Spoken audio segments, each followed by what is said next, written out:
Welcome to Pechacucha Leamington Spa Vol.11. It's so wonderful to be here. Thank you all for joining us. And if you've never been to Leamington Spa before, welcome to leafy Warwickshire. You are now in central England. And I would like to introduce you to my wonderful co-host, Jamie Chalmers. Hello. I'm not in leafy Warwickshire. I'm surrounded by a collection of textile superheroes for reasons I can't really explain. It's Friday night. You know how it goes. It's lovely to see you, Jamie. Thanks for having me. We also have Nick here, who is supporting the tech. Nick, give us a wave. And we have 9 wonderful presentations to be presented to you this evening by 10 amazing people, all here in the green room. And we also have Kate Cliff here, who's joining us at the beginning of the call and will be speaking shortly, just to tell you a little bit more about what they do at the Sydney Centre and what we've been raising money for. So I just want to say thank you to everyone who has donated. It's really generous of you, and it's just great that you're joining us this evening. Basically, there's a lot of people in the audience who know what Pechacucha is and who have been through this many times. But for those of you who are new, thank you for taking a punt on us.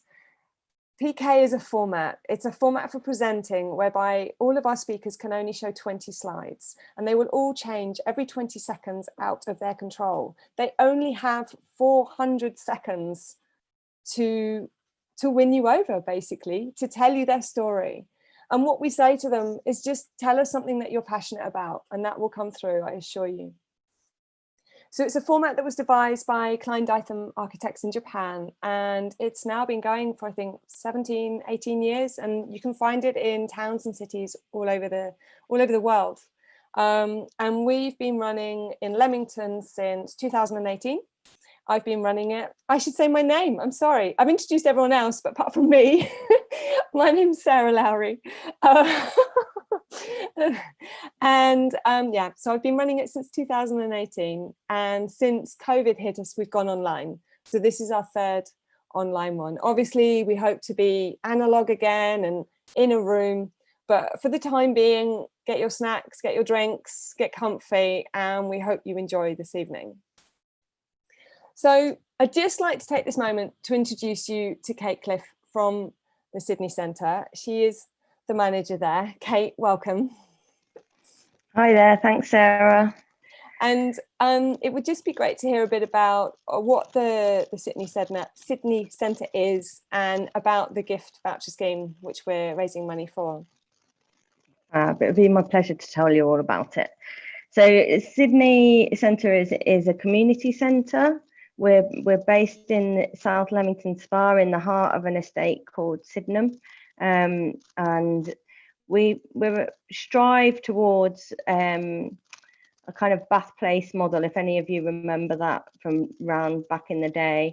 We've got a cafe that runs in the centre, and we've been running this food bag scheme for about 10 years now, with our volunteer cafe, our volunteer team, of which Romy Dixon is one of them, which is a very strange coincidence. Big up to Romy for being an amazing volunteer in the scheme. It's been used, anybody has been able to use it. It works in economies of scale, so people can basically buy a small or a large veg bag. We take all of that money and we give it to our greengrocer, and he goes to market. But what we found during the lockdown and the crisis that we've all been experiencing recently is that people have needed food and food banks a lot more. We've noticed that people are being made redundant. The furlough scheme had a massive income on families' budgets. And so we came up with this idea of doing community cafe gift vouchers. And they're gift vouchers to avoid stigma. So you can buy a meal from your friend, you can come down to the Sydney Centre, you can have a nice meal together, but also as an organisation working with people who are facing financial disadvantage, we're able to give out those vouchers to people who need them, and they'll get some amazing veg, fruit and eggs when they need it. So the money that you guys have given today and donated towards the tickets of these events is going to go directly to people who can't afford to eat, basically. So I just want to really, really, really thank you all for giving what you can. We saw a great increase in the food bank vouchers over lockdown, and you know, people have really, really valued the co-op. So we're really pleased to be able to do this. We'll be working with lots of different partners like Citizens Advice, Leamington Warwick Food Bank, to make sure that we reach the right people. And yeah, we're really, really, really pleased that this is getting off the ground finally, because it's been a dream to do it for so long. So that's it, really. No, that's great to hear. Thank you. And I know that it'll mean a lot to other people to sort of hear it from yourself as the manager of the Sydenham Centre. So thank you for joining us today. And to the audience, we will keep the tickets available effectively, or donations can still be made through the ticket website until next week. So feel free to get more tickets if you want to. So thank you, Kate. It's really good to hear about, and it's great to know that anyone can get the veg box, the veg bag as well. So you know, you can join that, you know, willingly and pay for it. And then obviously, because more and more people join it, then effectively you get more vegetables for your money. So yeah, like it's incredibly good value. I sometimes get one myself because it's only £3.50 for a little bag, and half a dozen eggs, and that will last me 9 days easily. It's amazing. It's a very good scheme. Brilliant. Well, thank you. And it's been really nice to meet you today as well. Me too. So we'll get on with our presentations. Just before we start, is that all right if I just cut in for a second and just do a shout out to we've got 51 people watching us live on YouTube right now. So shout out to all the people from different parts of the globe. We often like to start off the evening, don't we, with a vague competition, say who's got the best drinks and snacks happening as well, which basically just makes us all jealous. But just going to put that out there, something to talk about later. You're right to mention that as well. It's always really nice. Oh, look, loads of our speakers have got their drinks. That's great. Also, do tell us where you're watching from on the YouTube channel. It's always nice to see where you are. Do chip in, and it's also, do let us know your feedback. The speakers will often watch this later on, so let them know what you're interested in or what you think. Ask them questions, because they can get back to you at a later date. It's really good to have that feedback on YouTube. Amaze balls is a very acceptable term to use this evening. Absolutely. Thank you, Jamie. Right, so let's get on with our first speaker. So our first speaker is Clare Danek. Clare is currently nearing the end of a PhD, looking at how we learn amateur crafts. She's never happier than when she's busy creating, whether it's embroidery, writing, sewing, or drawing. The focus of Clare's talk is her stitch journal. She created this to document and reflect her journey through the PhD. The stitch journal is an embroidered and appliqued 5 centimetre square. She made one every day for 735 days. Yes, you heard that correctly. Clare embroidered a different square for 735 days. So, Clare, I'd like to welcome you to Pecha, and when you're ready to go, just let Nick know. Okay, let's go for it. So I'm Clare Danek. I'm doing a PhD at the University of Leeds, and I'm explaining my stitch journal, which is a diary I made every day between April 2018 and April 2020.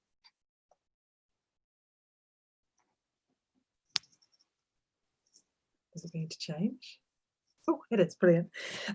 So my research looks at how we learn amateur craft skills in open access making spaces, the sort of places where you can go and maybe do something like ceramics or printmaking. You can do courses, but then you can also drop in as an artist.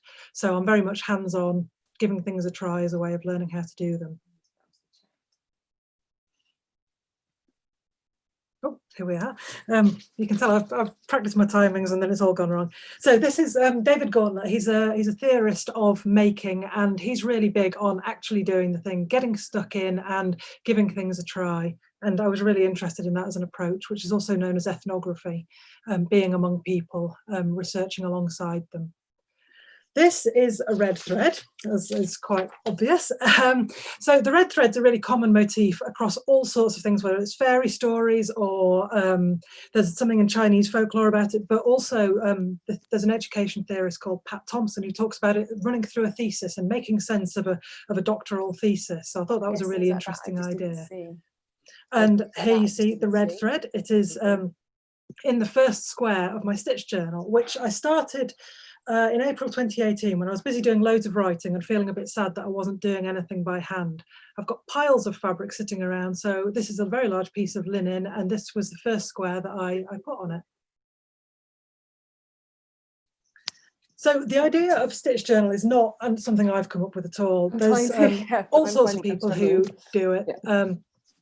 There's someone called Clare Danek who does slow stitching with natural fibres and all sorts of kind of repetitive stitching.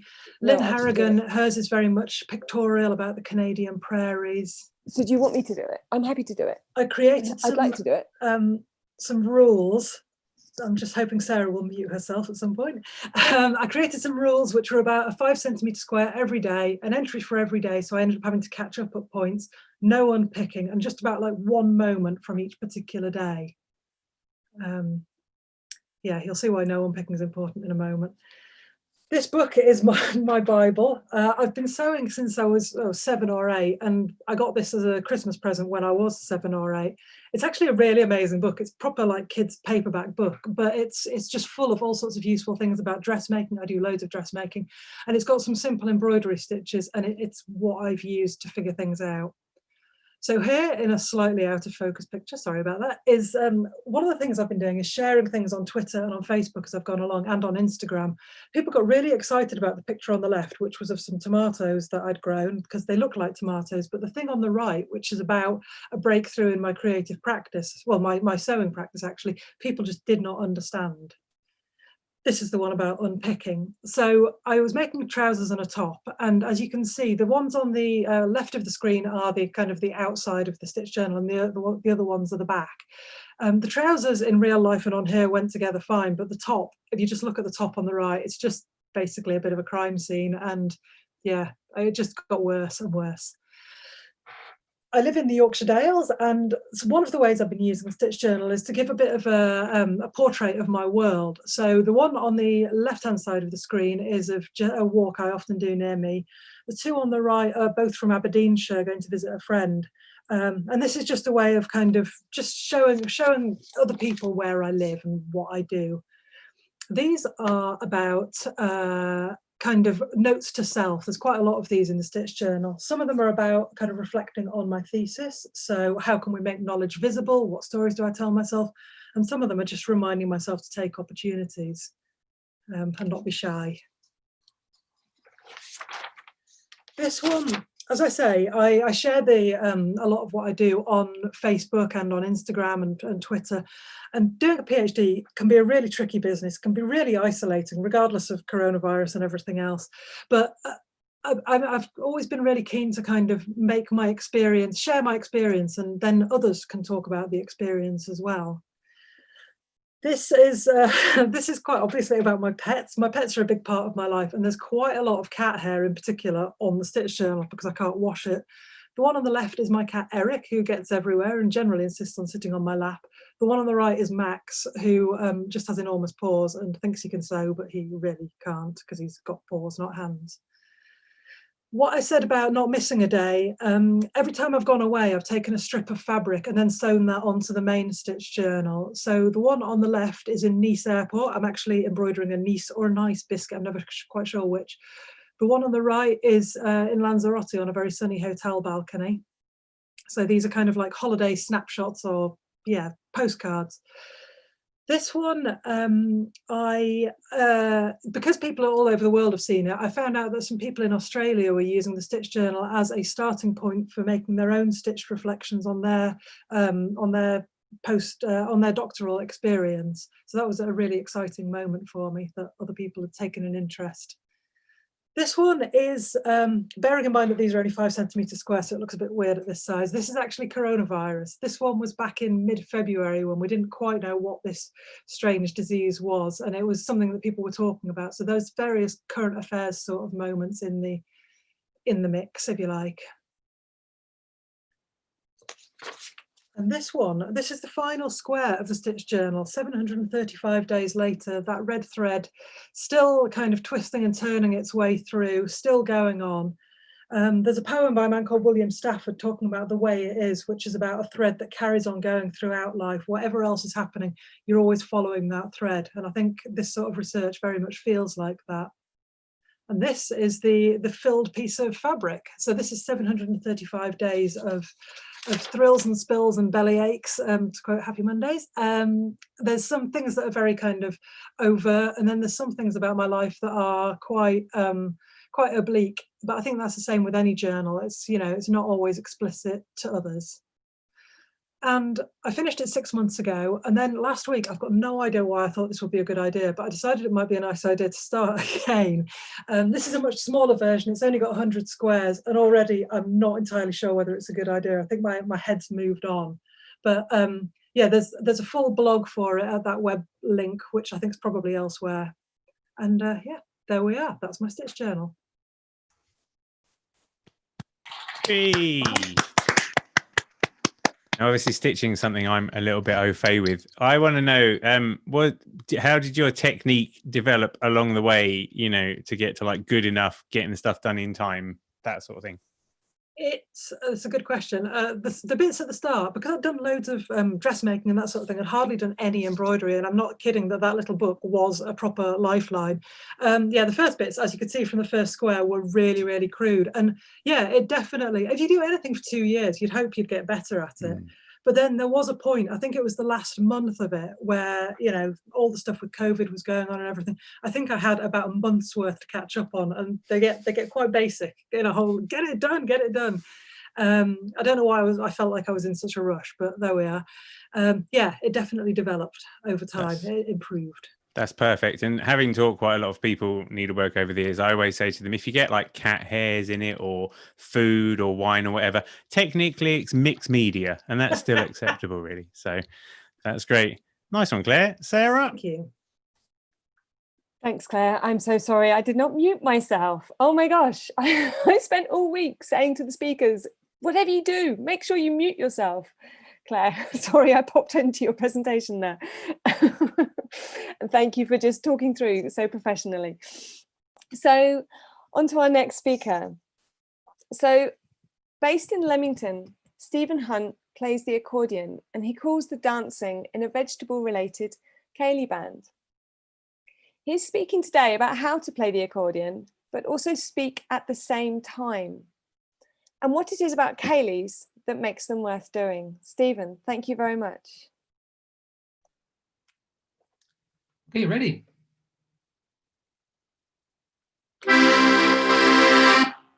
This is where the story begins. Me learning how to play the piano, growing up in central Scotland. Yeah, this wasn't considered very cool by me or anyone.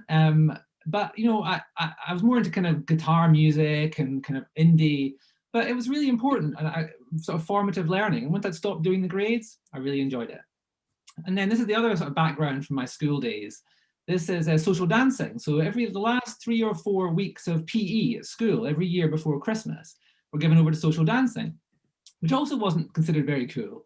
But there was this excitement about it because this was a time you got to dance together as the boys and the girls. And that's quite exciting.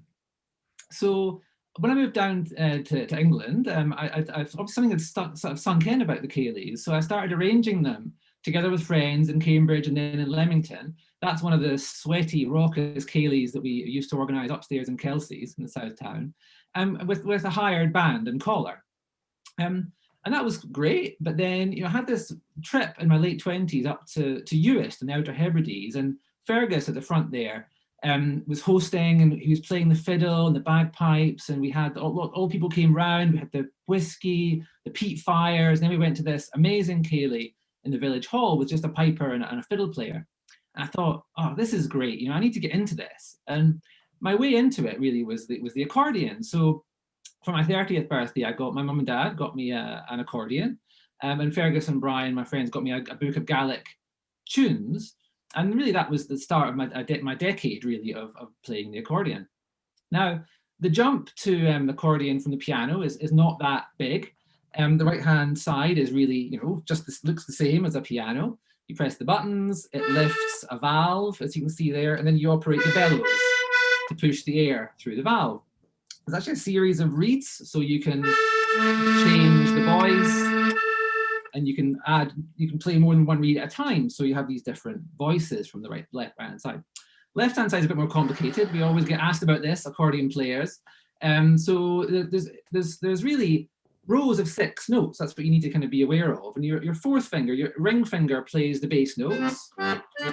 Your middle finger plays the major chords, and your second finger plays the minor chords and the 7 chords.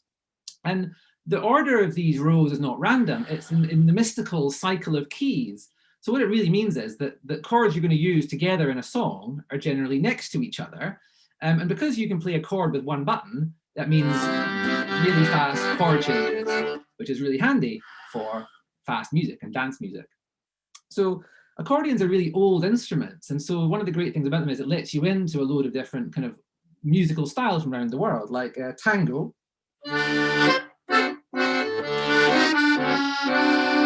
and klezmer.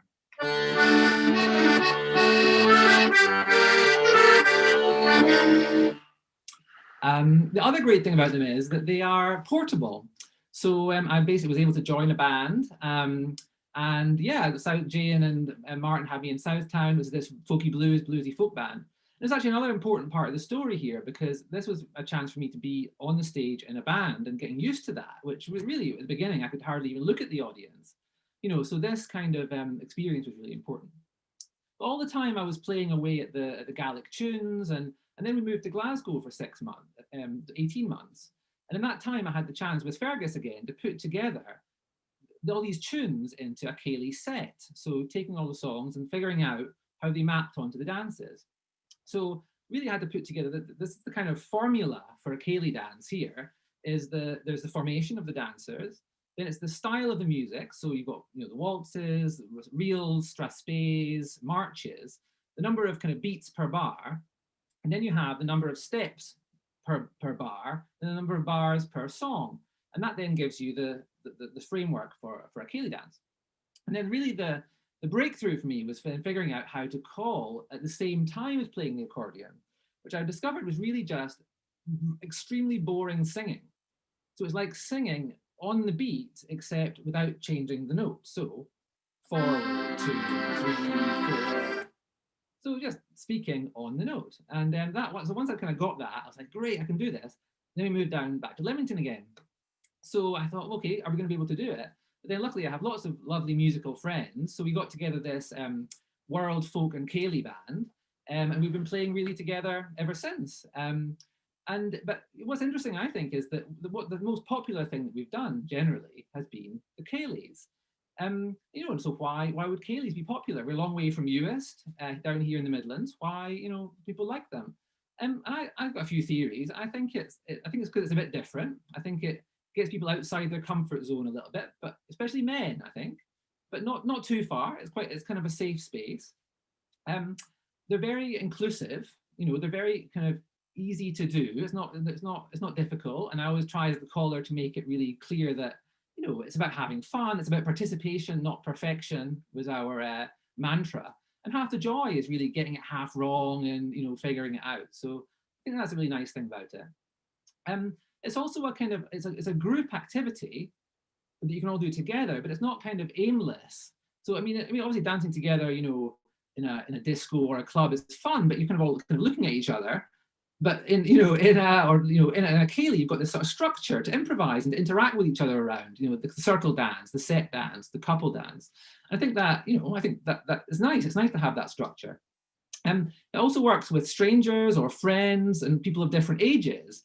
I think that's why it really, you know, works. It's popular for weddings, because you've got all those different kinds of people, you know, there. It's also got a kind of, I think, a sense of occasion. You have this, it's just, even like, especially at the end with the big circle, it feels a bit special, I think. But in the end, I think what is really great about ceilidhs is the human interaction.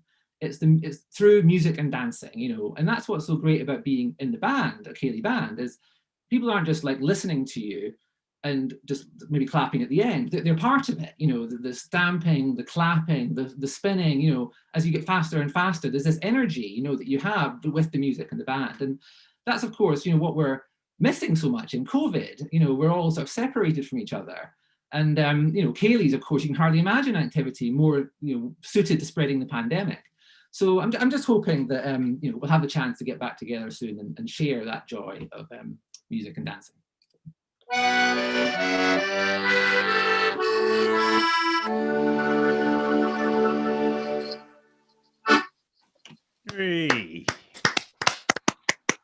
That's amazing. If people want to find out about your band, it is facebook.com/Kaley Collective, Kaley. I've seen you in action. I also know that just in between that gap in front of the accordion, you have a small stash of curly whirlies for in evening's entertainment. So I'll leave that one there. Thanks, Sarah. Thank you very much, Stephen.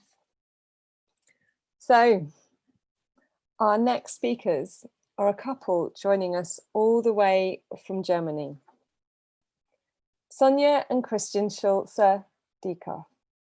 I hope I've pronounced their name correctly. Yeah, I'm getting thumbs up. So Sonja has been working all her life with children. Her special care and love really belongs to children with special needs. Her husband Christian is working for an IT consultant company as a marketing manager, the perfect combination to make the world a better place. Both love to travel, experiencing the world and embracing the local cultures and customs. Once in Africa, they became attached with one country in particular. It became the most important adventure of their lives. They're going to speak to us today about their life-changing experiences, how to make a different kind of holiday and work in an orphanage in Africa, how they started their own project and ended up creating one of the most important organisations for families with children with special needs in Uganda. In their own words, let's inspire and follow your heart. Nothing is impossible. Sonja and Christian, welcome. Thank you very much, Sarah. Thanks, Sarah. Yeah, thanks for having us tonight. And yeah, let's start. When my best friend Alex, which I know since the kindergarten, told me in 2002 the first time about Uganda, where she had worked in an orphanage for 3 months, I was so impressed and touched by her stories that I had to go there as well and do a different kind of holiday, a life-changing holiday. I came for 7 weeks, but from the moment I stepped out of the plane, it felt like home, and I knew in the first night that I would stay here in Uganda. I immediately fall in love with a beautiful country, with its happy, smiley people, and all the most with its beautiful children. Children with the biggest eyes I've ever seen. When we reached the orphanage and saw them with runny noses, dirty clothes, and torn clothes, all they wanted was attention, being cuddled and beloved. It touched my heart so much.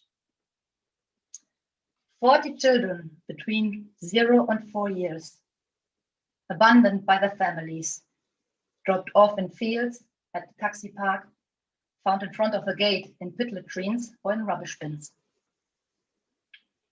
Many of the children were badly off and malnourished, and the conditions in the orphanage were very poor. No medication, only broken toys to play with, bad hygiene standards, only 3 towels to share between all of them. Many children died at this time. There was so much to do, and we decided to stay for a year.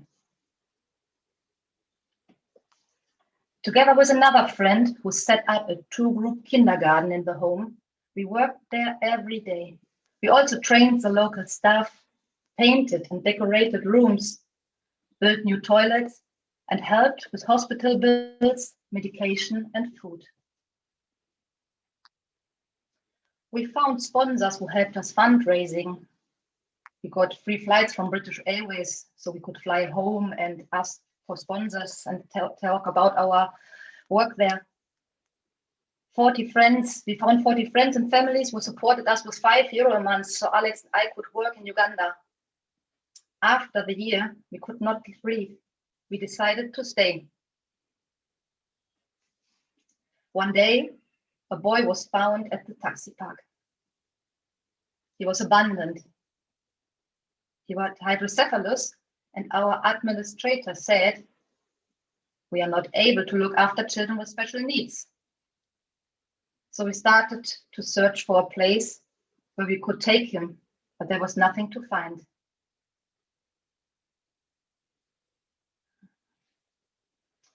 In the home, we made little name tags and give every child his own bed and towel. The first time, actually, they owned something in their little lives.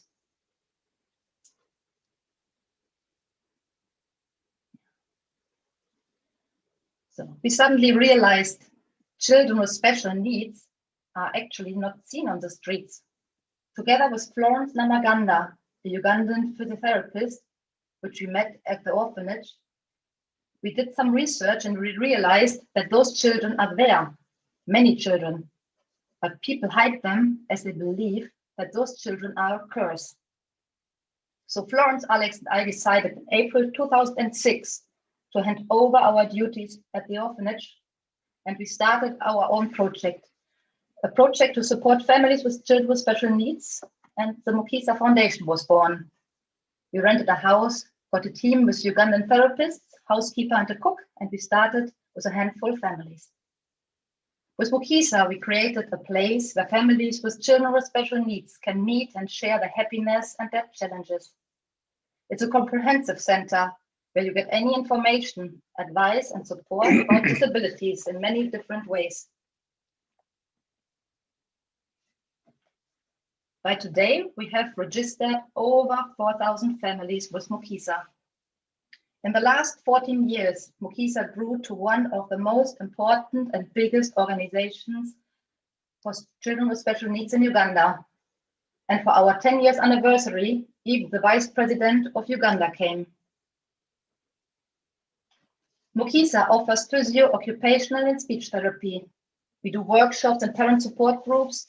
A nurse, social worker, teacher and carer are looking for the welfare and health of the children. We do assessments, outreaches, vocational classes, and we have a creating learning center for girls, a little school, and so much more.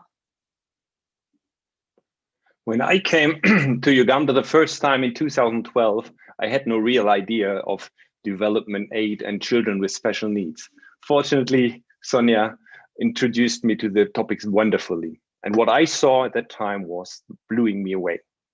I remember one situation in particular. The boy in the photo in the next slide can't walk, what is somehow a handicap when you want to dance. But the enthusiasm he's dancing, his performance at the 10th anniversary was heartwarming. And the most important, those children are seen now. That wasn't before. Somehow I think Mukisa is a pattern for development aid. This is mainly because of some factors I always state when I talk about it. It's passion, what the founders and all the staff has doing the things. Being close to the people. And the network is also very important between Europe and the world and Uganda. And surprise, education, of course, is essential. Fortunately, Mukisa is successful, so successful that the children now become adults. So the next challenge for us is to accompany the young adults on their way forward. Therefore, we're currently developing a Mukisa inclusive village on an island, on Bussi Island. It's quite hard to reach, as you can see on the track. It's a place where we help the children with disabilities, like we do it in Kampala, in the main city where our center is. And also we set up a integrative training concept, like housekeeping, farming, and gardening.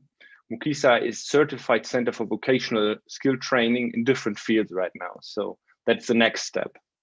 Yeah, and we could talk about Mukisa and the projects we have there for hours and wouldn't finish. So if you want to find out more, you can of course visit our website, follow us on Facebook or Twitter, talk to us, write us, and as soon as we've defeated Corona, maybe visit our project in Uganda. Thank you so much. Thank you. Harita. That is an amazing story. Amazing. You can find the information at mukisa-foundation.org. And you're quite right, like nothing is impossible. I was like, nothing, they're like, it's remarkable. Like, I'm genuinely floored by the scale of that. Amazing. Sarah. Yes. What do we say next? So that was wonderful. And it's really good to hear the story in full. And to see the pictures, because obviously I've only heard bits and bobs from you guys, so thank you. Thank you. Right, so on to speaker number 4 with a completely different subject. And if you're hungry, this isn't going to help you. So Bhanu Mistry is a retiree. She loves cooking. And she has a passion that she's been able to spend actually more time on it during lockdown. Visit her kitchen in Leicester and you'll probably find her cooking some of the tastiest Indian food. Bhanu is talking to us about the chickpea and its various uses. The very humble chickpea is a very popular legume and it's used in a wide range of dishes. So Bhanu, welcome to Pecha Kucha. Thank you. It's over to you. Thank you, Sarah. Yes, the passion that's cost me a bit of my waistline during the lockdown, but nevertheless, I still love it. I'm from Leicester, and most of the cooking I do is Indian because that's the one I grew up with and the one I know best.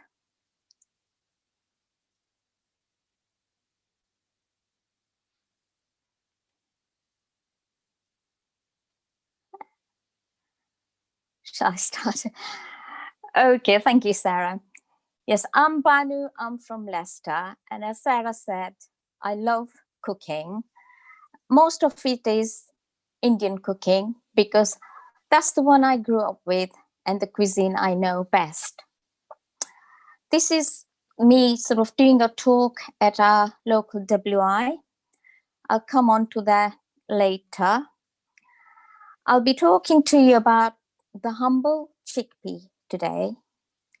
But before I go on to that, I'd like to share with you the journey here. Some 30 years ago, I went to enroll at our local community college for an evening class because I was looking for a career change. While I was there, I got talking to the head, and he seemed to be in a bit of a dilemma. And he said to me that he was putting on a cookery course, Indian cookery course, but the lady who was going to do it had let him down. And jokingly, he said, "You wouldn't like to teach it, would you?" And I said, "Well, I cook Indian every day. It can't be that difficult." But seriously, thinking about it, I thought, yeah, okay, I don't mind. I'll give it a go. And I took him up on his offer. And I'm so glad I did because I thoroughly enjoyed doing it. And I still do it to this day. I cook, I teach Indian cooking, I do demonstrations, and I also do talks on spices, herbs, pulses, and vegetables that are commonly used in the Indian households. Now, why the chickpea? Chickpea is such a versatile pulse, and it has so many uses. And it's not just popular in the Indian households, but it's also becoming more and more popular the world over. And it's also used in different cuisines. As I said, it's used in various forms, but I'll come to that. But so here goes the journey of the humble chickpea. It starts out with the little green plants with little pods on there. They are only about 3 or 4 feet. And as you can see, there's a single chickpea in each pod. I don't envy the people who harvest this. And that's how it ends up. The chickpea, as more people know, the rounded grain. I mean, there are 2 main kinds of chickpeas. The one on the left is more popular in the Indian households. It's a smaller grain and has brown husk. The one on the right is the one which is more widely known, and that's a rounder one. I mean, it's referred to different names. As I said, it's used in different forms. So you've got the whole chickpeas, and then you've got the chana dal, which is the brown chickpea split into 2 after the husk has been taken off. And then you've got the chickpea flour at the bottom, also known as gram flour or basin. Now, these are some of the dishes. You've got that's simply on the left is chickpea tin opened up, roasted in the oven with a bit of seasoning, lovely snack with beer and wine. And there I have the butternut squash with chickpea, which I regularly make. And then you've got the chickpea curry. It's so versatile, it can also be cooked with other vegetables. There you have it with cauliflower. It's also used in the salads. There's the Mediterranean salad with feta cheese in that. And in the left-hand corner, there's the dry roasted chickpeas. Again, it's a very popular Indian snack, usually taken with, again, beer and wine. That brings me to the uses of the chana dal. The one very popular use of the chana dal is the Bombay mix, mixed with either the corn flakes or rice flakes and potato chips. And my personal favorite is the one on the left, that is so Moorish. Now, some of the dishes made with the chickpea flour, there's the ever popular onion bhajis. You've got the chickpea pancakes, which again, chickpea is a good substitute for wheat because it's gluten-free. And on the left is what we call like a savory sponge cake, which is steam cooked. Then you got all the various pakoras. You can have potato pakoras. You can use broccoli if somebody doesn't like broccoli. It can be wrapped up in this batter and they'll eat it. And the ever popular tarka dal. Again, that's made out of the chana dal. And that's delicious with chapatis or rice. This is another dish that I make quite often. Is spinach with chickpea flour, again steam cooked, and then it's fried with all the spices and herbs. Again, it's a lovely snack. And there's also, that brings me on to some of the drier snacks. On the left is something I can only describe as a thick spaghetti, is deep fried. And on the right is like the vermicelli, deep fried with rice puffs. And again, these are tea time snacks, ever popular in the Indian households. And then you got the papadums. Now, normally the papadums are made out of what is known as the black mung or urad, but they are also made out of chickpeas. They're quite delicious. I had a go at making them, but didn't do very well with them. But these are ready-made. And as well as the savory dishes, chickpeas also used in sweet dishes. On the right are what's known as the besan laddus, very popular at Diwali time. Delicious, but not very good for your waistline. And then you've got the sweet fudge, a family favorite. And lastly is the hummus, which we all know is so popular and can be used as a dip, can be used as a sandwich filler. and lots of other uses. And I could go on and on about lots of other dishes that are made out of it. But I hope you've enjoyed my little talk on the humble chickpea. Thank you. Been a very strong wave of the munchies flowing throughout the YouTube comments just now, it has to be said. Oh, wow. We'll have a word with Jim about his post-hummus joke a bit later on as well. Right. So I always thought the Americans called chickpeas garbanzo beans, and I've been led to believe that was because they were brought over by the Flying Garbanzo brothers, who were part of a circus in 1872. But it actually turns out it's just from the Spanish for garbanzo, which means dry seed. Yeah. And in closing, because I'm here all night, I once made a curry that had chickpeas, peas, and chicken in it, and I called it chickpea, and felt very happy about myself. Sarah. That's good. Yes. Thank you very much, Bhanu. Okay. So it's time for speaker number 5. Romy Dixon loves to be involved in community engagement, and she likes to combine creativity with positive action for social change. As director of Says You Community Theatre, she's interested in using art, media and theatre to bring people together for a shared experience. From filming actors in a pedalo on the river, to filming them in the local woodland, to making a dragon at the Sydenham Centre with material donated by Bravissimo. Romy has not let lockdown get in the way of continuing her work for the Leamington South Town Community Play. Romy, welcome to Pechakucha. Thank you. Okay, I'm ready. A couple of years ago, in the time before coronavirus, I began to hatch a plan to make a piece of community theatre. My name is Romy, and I've spent a good few years having creative aneurysms, writing, performing and connecting with people, ideas I feel I need to move on and take action. It started almost 25 years ago when friends and I decided to make a community theatre company and named it Says You. Its name was chosen to reference the ethos and culture of the company. We wanted to create a space where members could find a voice to express their needs and feelings, and most importantly, to be heard.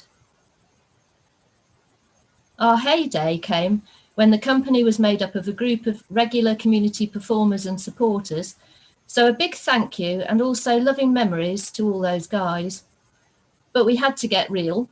Funding short-term projects wasn't sustainable when supporting a family. So we put the company to bed for a long snooze.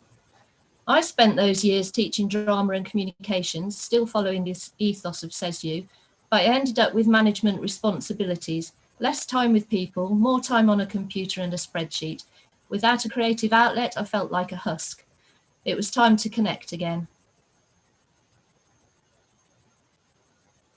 The first step was to find my community. I needed to spend time outdoors, so naturally gravitated to ecotherapy at Foundry Wood. At Brunswick Hub, I joined a room full of octogenarians for a crash course in the quick step, and International Women's Day and the veg bags at Sydenham Centre gave me a sense of place. Come into the woods, come into the woods. Many years ago, after ice and snow, after land mass shift and the earth grew rich, the sun glowed, the water flowed, and the wind blowed the seeds of ideas, and they growed back into a theatre company, and Says You was reignited. The aim was to use theatre to find connections in Southtown Leamington, to connect the ballroom dance scene at Brunswick Hub to a fairy story in Foundry Woods and a social story at the Sydney. As I talked to people, everyone was surprisingly enthusiastic, no matter how vague I was. I had the endorsement of the community to give it a go. In autumn 2019, a lot of agonising over funding bids ensued. Warwick District Arts Fund, Leamington Town Council Community Fund and the National Lottery grant was successful. I promised a 20-week turnaround. The performance would be ready by May 19th, 2020. The plan was to write a play, working with groups at each of the 3 centres that would be linked by a journey along the canal from Foundry Wood to Brunswick. with a grand finale at the Sydney Centre. I hired Salty, the boat from the Saltersford Canal Trust, to transport musicians and characters in a fabulous theatrical procession. The workshops, conversations and planning sessions started in January. At Foundry Wood, the ecotherapy groups shared ideas, played games and improvised. We considered what we valued about our community. Characters were beginning to take shape and the plot was forming. Members of the group were up for taking on the roles as they developed. I started writing the script. We began to play with it, enjoying the prospect of inviting an audience to a big piece of promenade theatre. Come into the woods, come into the woods, come into the woods, come into the woods.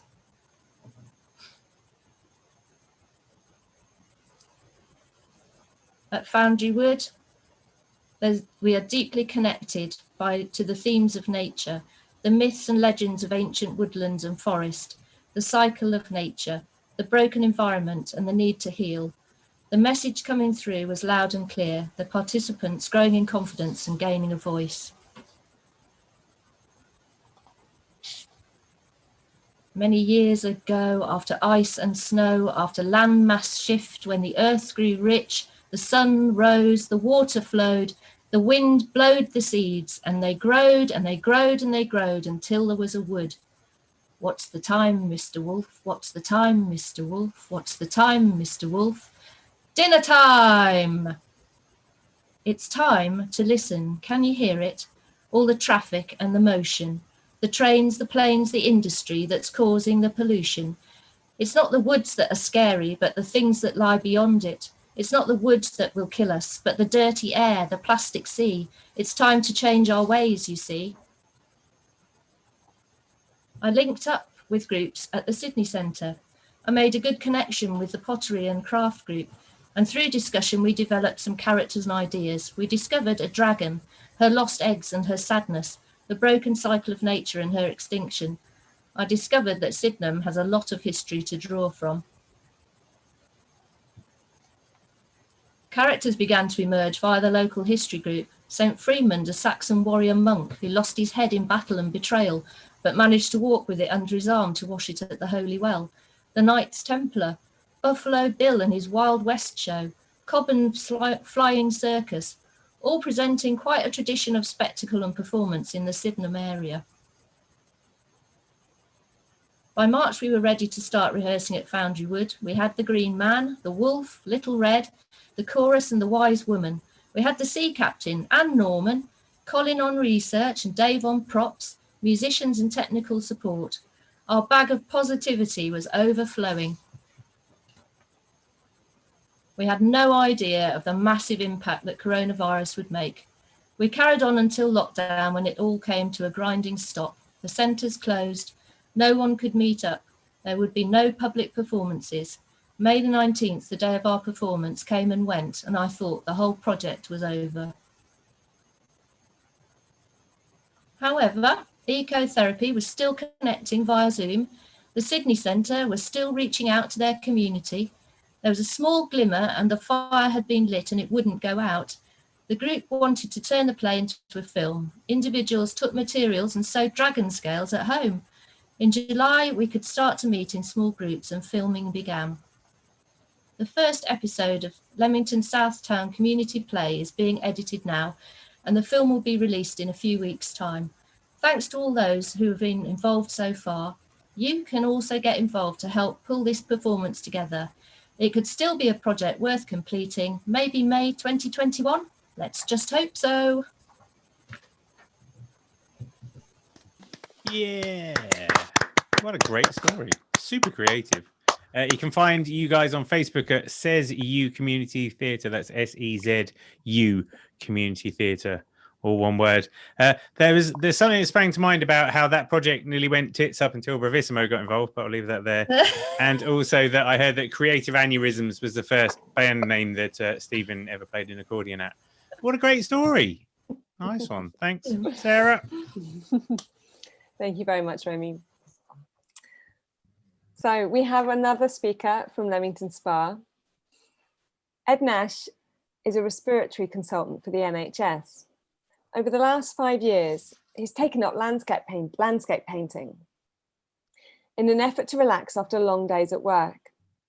He's also found it helps him with his mental health. So tonight, he would like to share his tips on how he learned to stop worrying and learn to paint. Ed, welcome. Thank you. Can you hear me okay? We can, yes. Fantastic. I'm ready when you are. So this isn't the topic of my talk, but I thoroughly recommend you watch Dr. Strangelove, which is a wonderful comedy by Stanley Kubrick, the subtitle of which is How I Learned to Stop Worrying and Love the Bomb. And I've adapted that to be slightly more relevant to my talk, which is about how I learned to stop worrying and learn to paint. This image is more relevant to my talk in that it's a painting, but this one isn't by me. It's by Jessica Ankrit, who's one of my patients. And the painting is called Trees Breathe, although that's not literally correct. Trees do absorb carbon dioxide and release oxygen in a process called respiration, but my talk isn't about trees.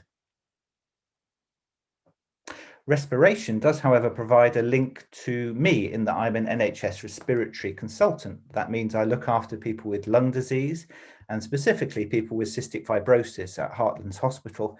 And as you can see in the picture on the left, I've cleverly make it look like those are my lungs, but that is actually an X-ray of someone else's lungs.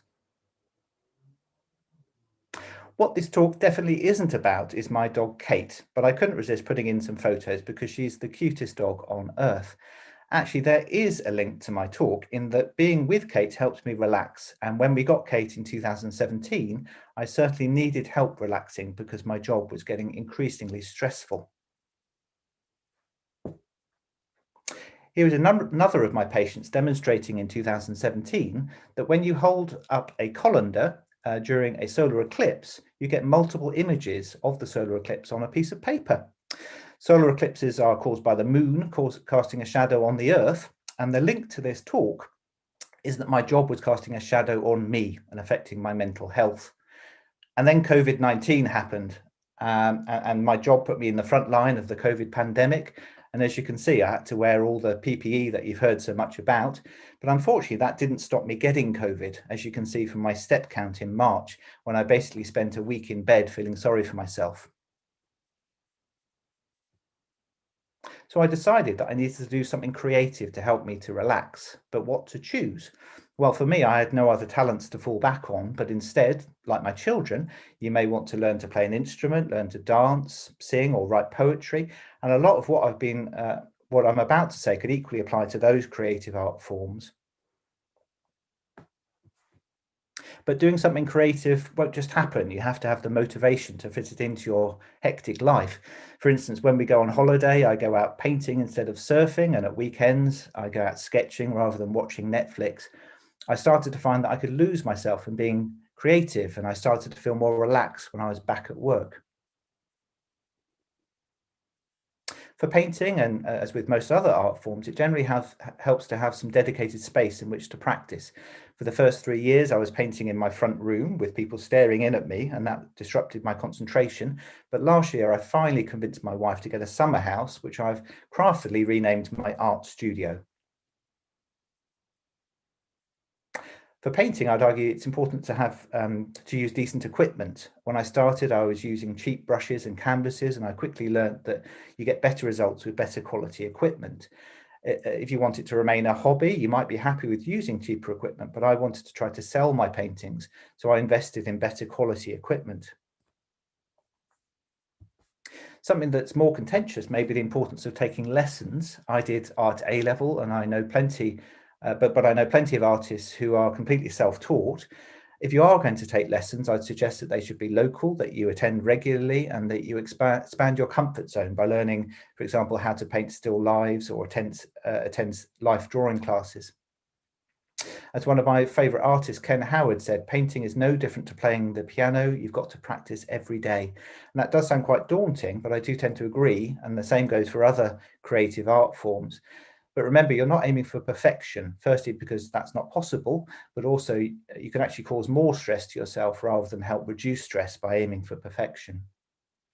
Something I would emphasise is the importance of collaboration. I exhibit in Warwickshire Open Studios, which is a fantastic way of getting to know local artists. I also go out painting with artist friends, and we try to inspire each other. Also, Garima Dewan has created Warwickshire Artists Unite and Grow, and I'd recommend you check them out on Facebook. If you want to sell your artwork, you obviously need to find a market for your work. When I first started, I was just painting random trees. And although trees are vital for the survival of the human race, no one seemed to want to buy paintings of them. I then realised that since I live in beautiful Leamington Spa, it might be a good idea to start painting some recognisable local scenes. And people did start to buy my paintings. Something that's vital is that you need to take opportunities that are presented to you. So as I said, I exhibit in Warwickshire Open Studios, and I've also exhibited at Art in the Park in an effort to get my work better known. And then when Sarah asked me to do Pecha Kucha, I grabbed the opportunity as a way of making myself and my work better known. But the secret is that people invest in the artist, and if they don't believe in you, they won't invest in your artwork. So you need to sell yourself.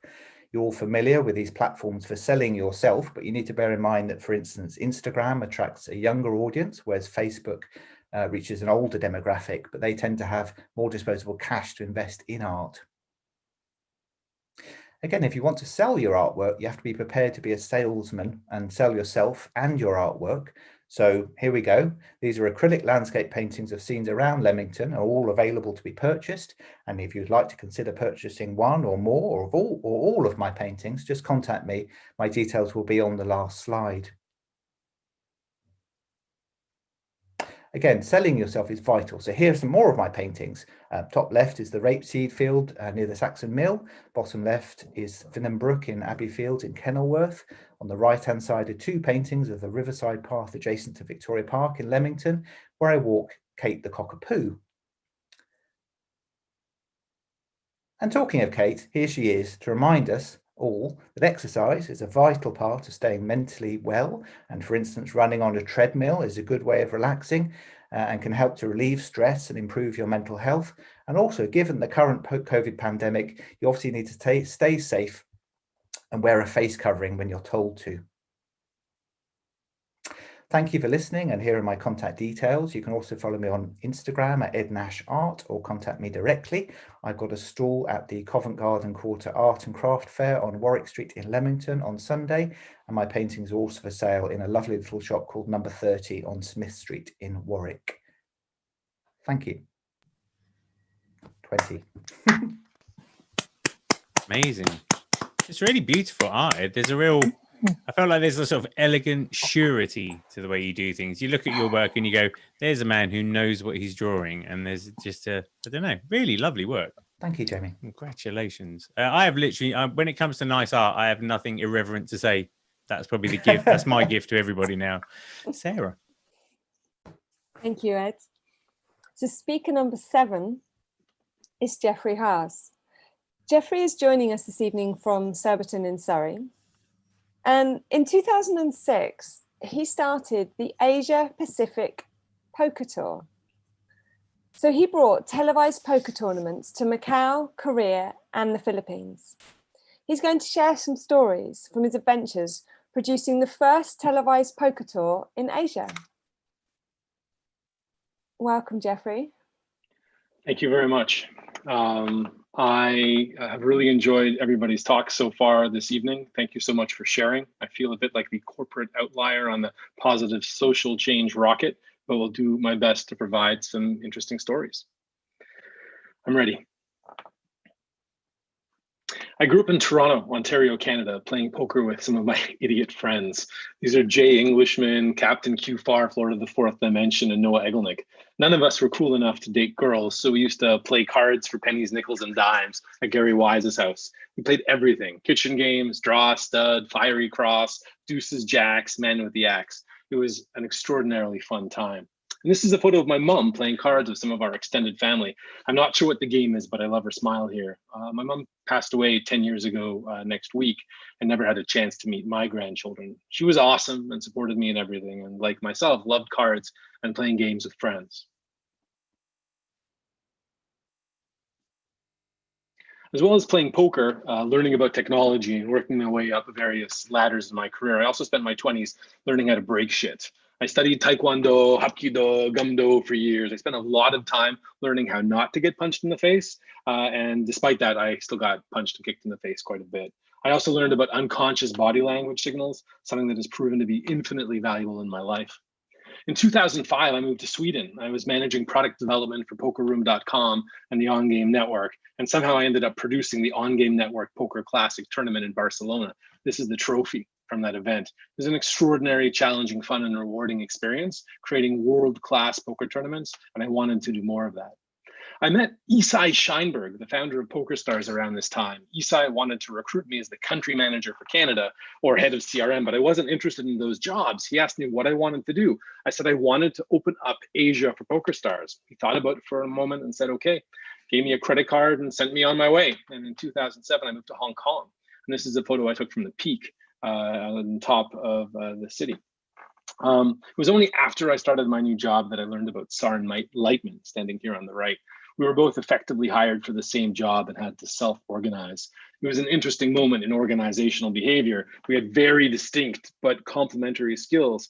He was and remains the Harry Potter of marketing, and I specialize in bringing projects to life that everyone else gives up on because they're supposed to be impossible. And so how could we get people to play poker online if they didn't know what poker was? We decided to copy the European strategy with the European Poker Tour, producing a series of live televised poker tournaments across Asia and distributing it everywhere as a local educational vehicle for poker. We hired the best team and found the best venues. And here I was at Paradise Walker Hill in Seoul, where we signed our first event agreement. What we promised to do was to go into empty spaces, hotel rooms, ballrooms, conference spaces, and create a poker tournament where nothing else existed. We built a tournament set from scratch and a sophisticated modern TV studio where none existed. This is the top view of the trusses on top of a poker tournament. And here is the view underneath the trusses with the TV crew shooting the final table here. The excitement in the air for these events is palpable. It creates tremendous energy, and Matt Moran's and Sari Bickford from 4for1 Productions and their crew were magicians. Even when their TV set was being held ransom at one time, they kept their cool, and I have everlasting respect for that.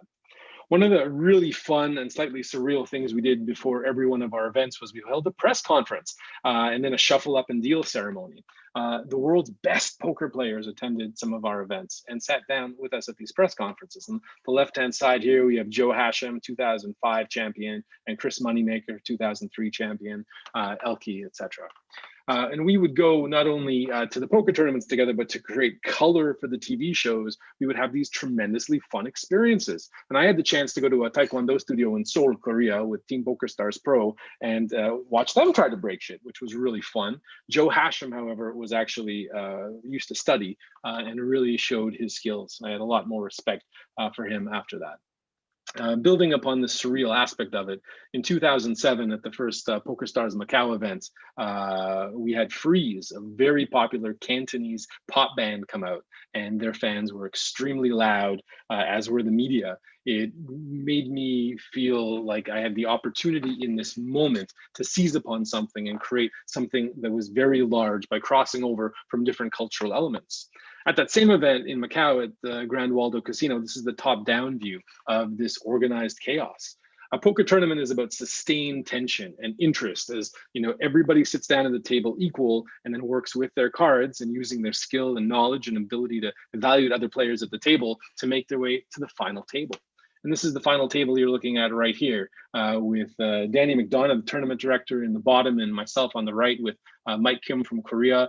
This is my first opportunity to sit and meet people from Almaty in Kazakhstan, because people from all over the world came to our tournaments in order to compete for what was really life-changing money. This is Van Marcus, a poker player from Melbourne, Australia. At 28, he already had, I think, $1.6 million US in career winnings. And this is him at the moment of winning. I took this on my mobile phone at the time because I was just so overwhelmed with his joy. As the mountain of tension erupted at the table, it was extraordinary. Now, this is a picture that is worth 1,000 words. You know, I had the opportunity to work with some tremendous staff, world-class people. Søren Lightman on my right, and on my left, David Young, a Canadian Korean who I met from PricewaterhouseCoopers and hired to join my team. I learned so much managing this team and working in this time. In retrospect, I wish I had discovered Kim Scott's book, Radical Candor, before I embarked on this adventure, but I learned as I went. One of the great things that we achieved by having a successful first tournament in Macau was, you know, we had one-time dispensation to have one event.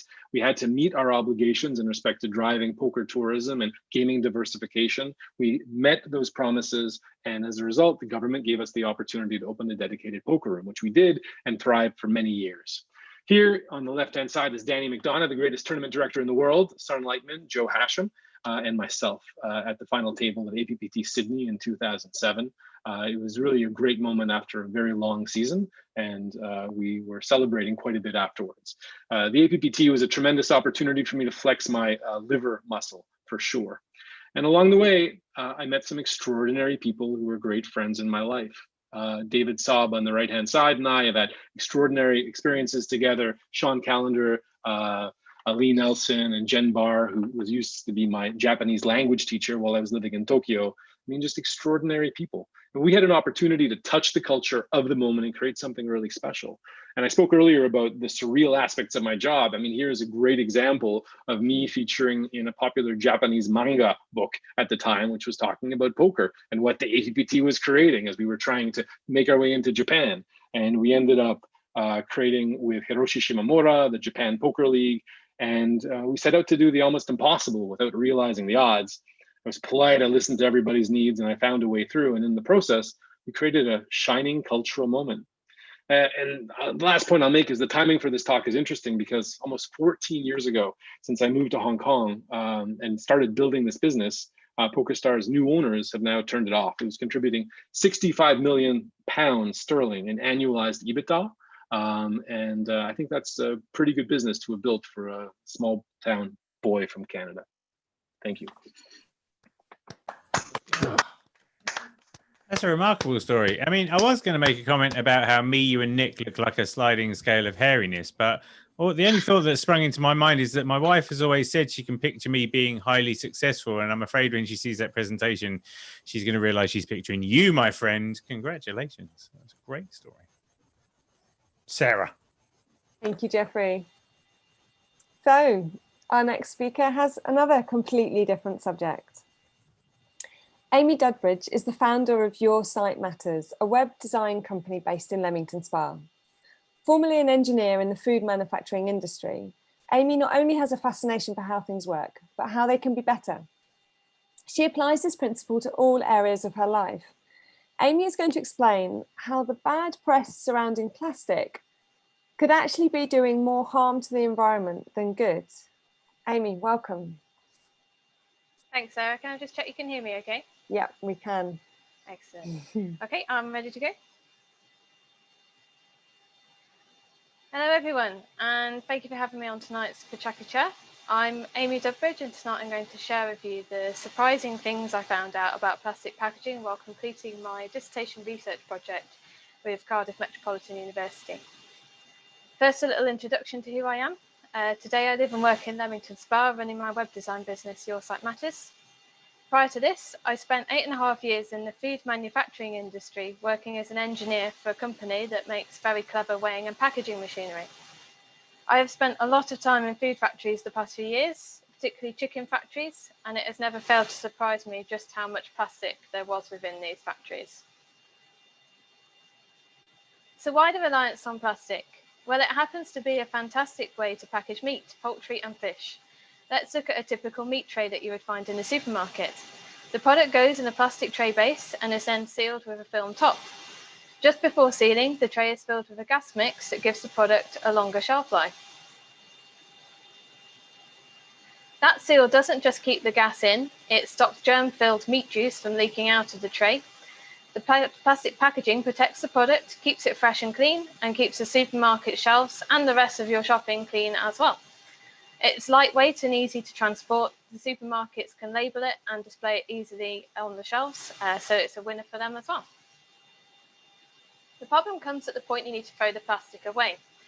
That plastic tray made from new plastic has done its job for a few days and is now going in the bin, or in the recycling if you're washing it and putting it there. Many meat products are packed in polystyrene foam or black plastic trays, which usually can't be recycled. You can't recycle the film either. Let's look at plastic from a wider perspective just to see how bad the problem is. In 2017, David Attenborough got us all thinking long and hard about this when Blue Planet hit our screens. This diagram shows us the proportion of plastic which is not recycled. Any that doesn't make it into landfill goes into our environment. I'm sure I don't need to tell you that plastic in our environment isn't great. It stays there for a long time, damaging habitats and ecosystems. Eventually, when it's small enough, it gets into the food chain, and yes, that reaches us too. Studies have proved microscopic plastic particles are in the food you eat, the water you drink, and the air you breathe. With all the negative press around plastic, biodegradable plastics have started to appear on the market. These should solve all the problems, right? You throw them away, and they break down and turn back into environmentally friendly components. Sorted. If only it was that simple. They just don't turn into the soil that you think that they do. In fact, biodegradable plastics are causing just as much havoc as the plastics they were designed to replace. Did you know that biodegradable doesn't necessarily mean compostable? Some biodegradable plastics are made from fossil fuels, but they do eventually break down into water, CO2, and biomass, so therefore they can be classed as biodegradable. Different categories of biodegradable plastics require different conditions to break down, so this can cause problems if they get mixed with standard plastics in your recycling. If you get one of these packages, they need to go into your general waste for landfill, but this often isn't made clear. Reports from studies looking at the current labelling standards have shown that most people get confused by it. So what about compostable packaging? That's okay to throw away however we want, isn't it?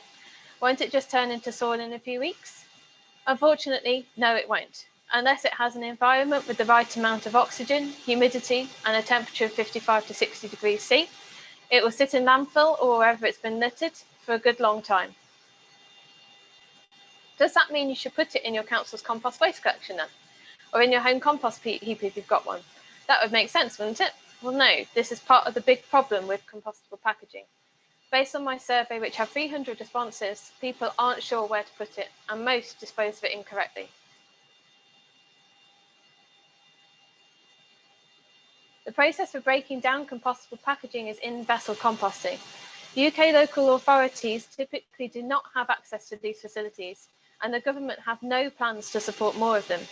This means your council's compost waste collection is unlikely to be suitable for compostable packaging, and if you put it in your home composting heap, it won't break down. The other problem with compostable packaging is it often looks and feels like plastic. People therefore think that they should put it in their recycling waste. Some respondents from the survey said that even if they saw it was compostable packaging, they still thought the recycling bin was the best place to dispose of it. Again, this would not be right. If compostable packaging doesn't get sorted out of plastic waste for recycling and ends up getting recycled with another material, it will badly affect the quality of the recycled plastic. That means it's going to be less usable for another purpose and less likely to be purchased on the market for people who are looking to buy reusable plastics. If compostable packaging is found in a batch of plastic waste, the whole load can be rejected and sent to landfill. Where should you put compostable packaging if you find it then? In your general waste bin for landfill. Even better, don't buy it in the first place. It's marketed as being an amazing alternative to plastic, but actually it causes more problems than it solves. What can we do instead then? Reduce your plastics or support a local business near you who will sell product packaging free and allow you to fill your own reusable containers. Go to your butcher to buy meat and poultry or get it from the butchery counter in your supermarket. Take a clean, airtight and leak-proof container and ask them to put the meat in it so that you can take it home. Freeze it if you want to extend its shelf life. Look for packaging made from less plastic. Here are some examples. Technology is always changing and new packaging types are coming onto the market, but you'll need to check that your council can actually recycle it. Look for packaging made from PET, stands for polyethylene, as this is the most widely recycled plastic. I've shown a symbol to look out for. Don't buy any plastics in black or coloured plastic trays, and avoid polystyrene trays. Plastic isn't always the demon it's made out to be. For products such as meat, which has a high carbon footprint from its production, the fact that plastic packaging reduces the likelihood of it being wasted is a good thing.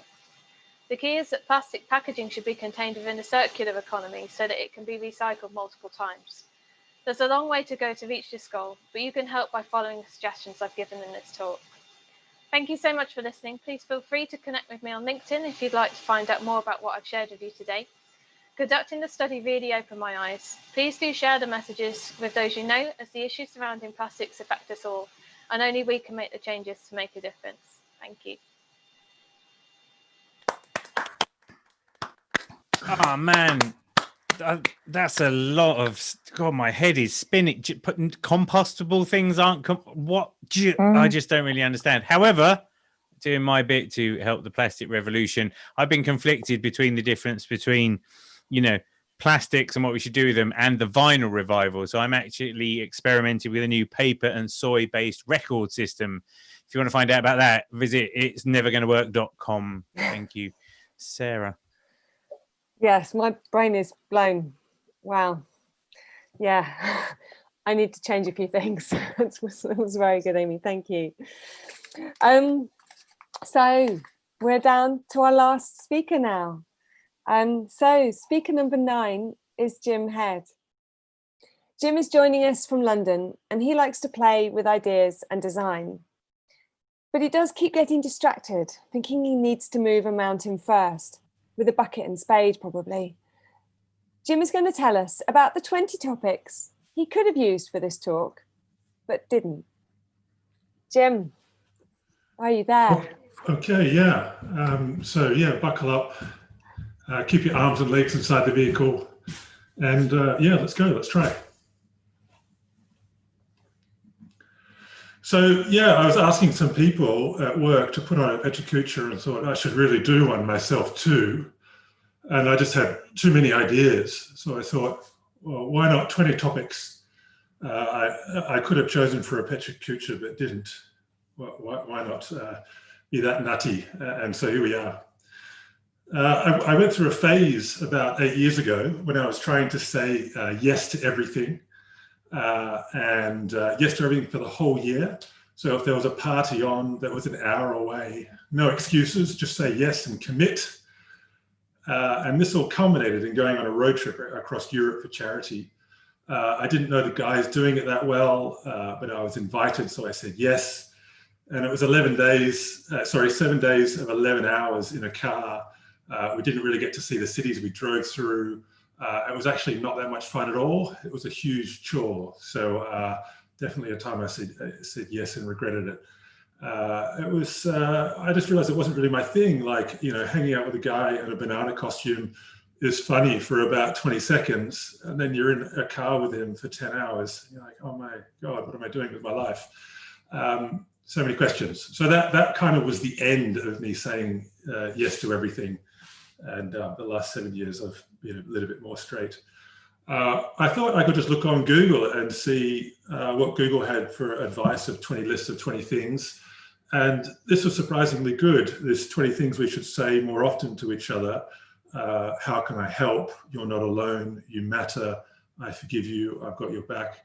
There's actually a fair bit of wisdom here, which I was very surprised at. 20 people that could have done a Pechacucha talk tonight.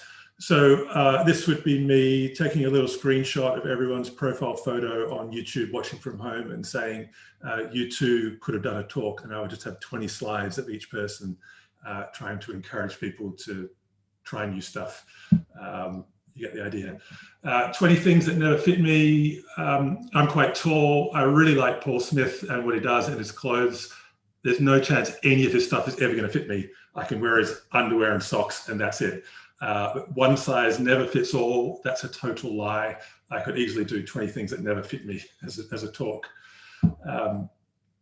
Yeah, 20 times I made art. For me, the interesting thing about making art is that's it. You're making art. I'm not so interested in this object that you get at the end of the process, right? For me, the fun is flying paint at canvas and being in that process. And I wish I had sort of taken some photos of me making these bits of art rather than just having these photos at the end. So here's sort of related, I think, to Ed's talk as well before, Mr. Rogers here just being a most lovely man. Yeah, so what if I'm not very good at it? It doesn't matter. It's the fun of doing it that's important, no matter what anyone says. 20 pieces of art I wish I had made. So this is a piece by Frank Albach, and a bit like what I muck around with, he's just putting inches and inches of paint onto the canvas and building up almost like these 3D paintings. It's super interesting stuff. I love it.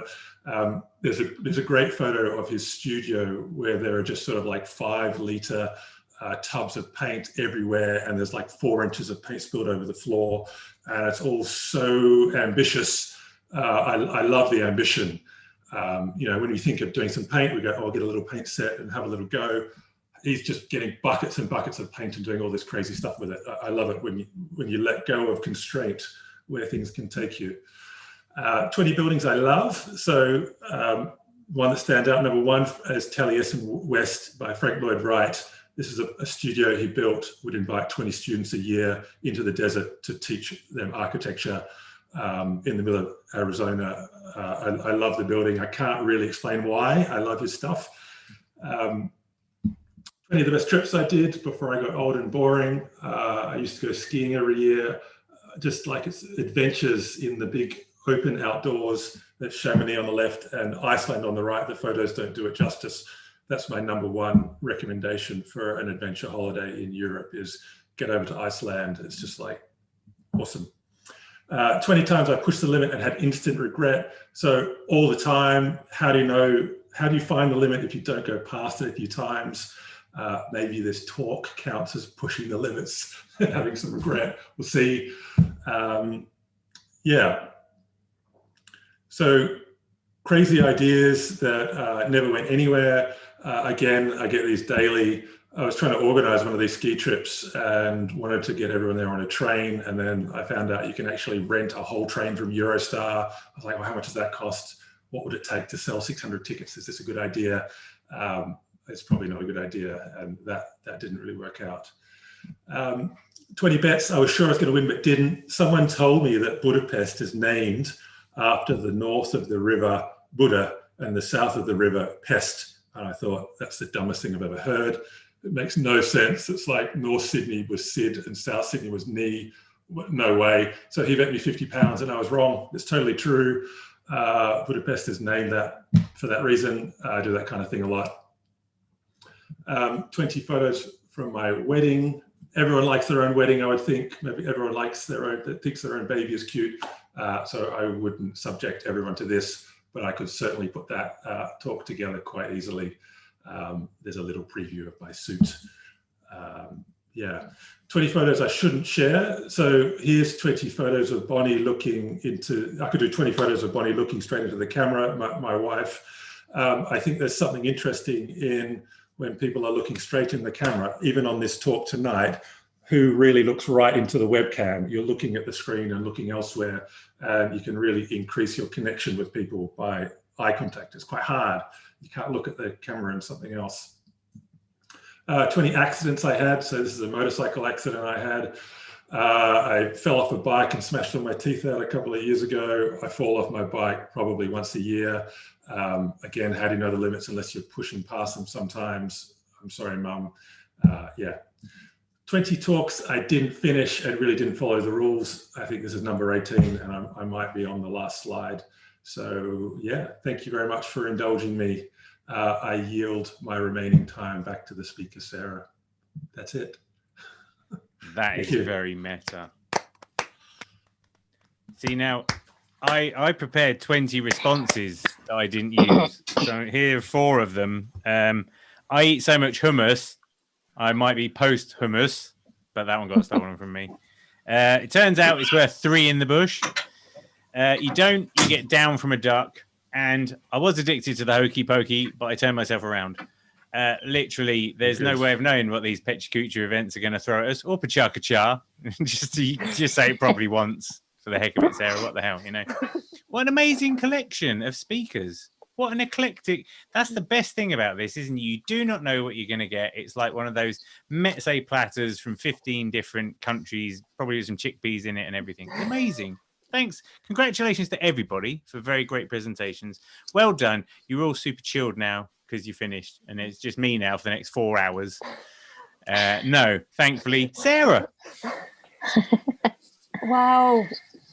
Yeah, just to reiterate really what Jamie's just said, my brain is going in 9 different directions right now, and I don't really know where to go next. It's so wonderful to hear what you all have had to say. It really means a lot. And it's also, I think there's the comment that Jim made about the fact that maybe there's some possible speakers in the audience right now. There's definitely possible speakers. Everyone has a story. Everyone might have, like Jim said, 20 stories even, or 18. But yeah, it's been wonderful. Just to reiterate that we will keep the tickets available for anyone that would like to make a donation, and that will close on Friday next week. And I would just like to say some thank yous. Thank you to Claire for being so professional whilst I bickered with Nick and had not muted myself. I love that you were so professional and just ignored me completely. That was the best possible thing you could have done. And thank you to Charlie Stanley, who designed our poster. And she's designed a few of our posters, and it was great to see another one by you. Thank you. And to Brogan from Petra Kucha London, she has been helping me with the tech again for the 3rd time, so thank you for that.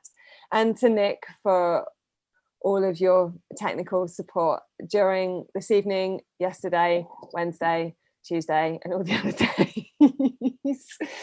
And obviously to Jamie for co-hosting. You always know what to say. God help me. It's a gift. It's the only, God didn't give me any gifts. He didn't give me any looks. That's all I've got is irreverent banter. And thank you to you, Sarah, for organising another epic Petra Kucha Leamington Volume 11. I can't wait for Volume 12. I hear there's going to be a wide range of speakers. I'm terrified. Come on. We're a force of nature now, let's face it. Coronavirus has done a lot wrong, but it has unlocked the global potential of this Petra Kucha event. So a silver lining there for sure. Well done, Sarah. Thank you. And you guys for putting all your presentations together. It takes an awful lot of work to do that. And thank you. Thank you for putting in so much effort and time and thought and love into it.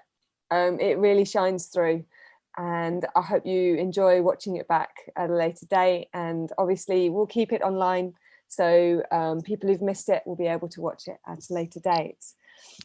What we've done in the past, which has worked really nicely, is just to take a group photo. So for those of you who've seen it before will know what I'm going to say, but in Japan, when they do the Petra Kuchas at the end, all the speakers do what they call a bonsai. We're going to have an accordion with it as well. Oh, perfect. So just noticing there. So if you can unmute yourselves, that would be great.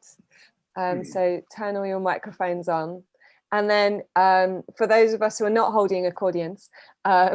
Or curly whirlies, I see you. If you put your hands up like this, we'll take a screenshot at the same time and say, Banzai! Bonsai! Hey. Bonsai. Okay. Thank you. And to our lovely audience, you've been brilliant. Thank you for all of your comments and your feedback, and hopefully we'll see you again soon. So good night, everyone. Good night.